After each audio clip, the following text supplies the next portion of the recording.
Je considère les territoires français ultramarins comme des territoires français à part entière. Nous nous sommes à de multiples reprises d'ailleurs exprimés au Front National pour expliquer l'attachement, mais c'est même pas un attachement. C'est la différence des autres, nous on n'a pas un attachement intéressé à l'outre-mer. Nous ne voyons pas l'outre-mer uniquement comme en vertu des capacités économiques qui sont les siennes, en vertu des richesses qui sont les siennes. Non, nous sommes attachés à l'outre-mer parce qu'il y a dans l'outre-mer des compatriotes à nous qui sont français à part entière, qui expriment d'ailleurs des revendications, des inquiétudes, des souffrances qui sont pour beaucoup les mêmes que celles de la métropole. Le chômage, la santé, bien sûr, alors évidemment, aggravées avec des spécificités qui sont liées au fait que ces territoires sont dans l'immense majorité des cas des îles et qu'il y a des spécificités, des problématiques spécifiques aux îles auxquelles il faut apporter une réponse.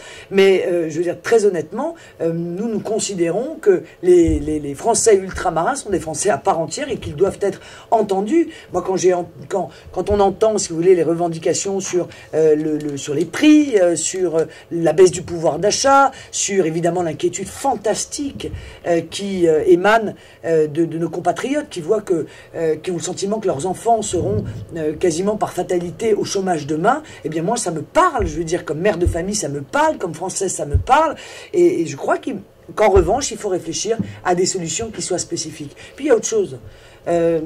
Je pense que les productions d'outre-mer devraient être prioritairement,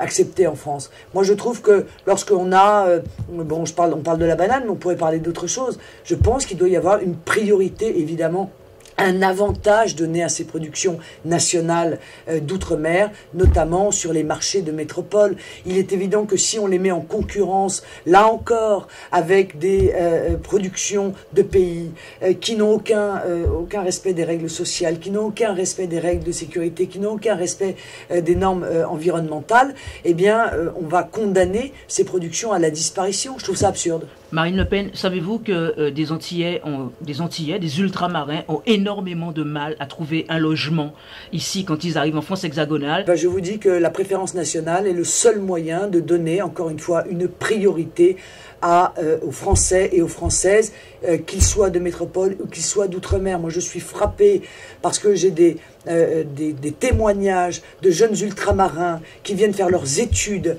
et étudiants qui se retrouvent à dormir chez des copains ou dans des lieux qui sont innommables parce que justement il n'y a pas de logement étudiant et qu'ils n'ont pas de priorité d'accès à ces logements alors étudiants. Qu'ils sont français. Alors qu'ils sont français. Et donc je dis qu'il faut absolument mettre en place la préférence nationale qui consiste à donner, encore une fois, la priorité d'accès à ceux qui sont français. Français de l'Hexagone ou français... Mais français de tout.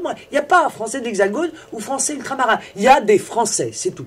Je tiens à vous dire que je viendrai vous voir. Et les uns et les autres. Je ferai une tournée probablement à la fin de l'hiver ou au début du printemps. J'irai rencontrer l'ensemble des Français ultramarins pour leur expliquer quel est le projet que je veux porter en 2012 et leur dire que s'ils veulent avoir un avenir, eh bien il faut à tout prix qu'ils tournent le dos à la pensée unique, qu'ils se renseignent par eux-mêmes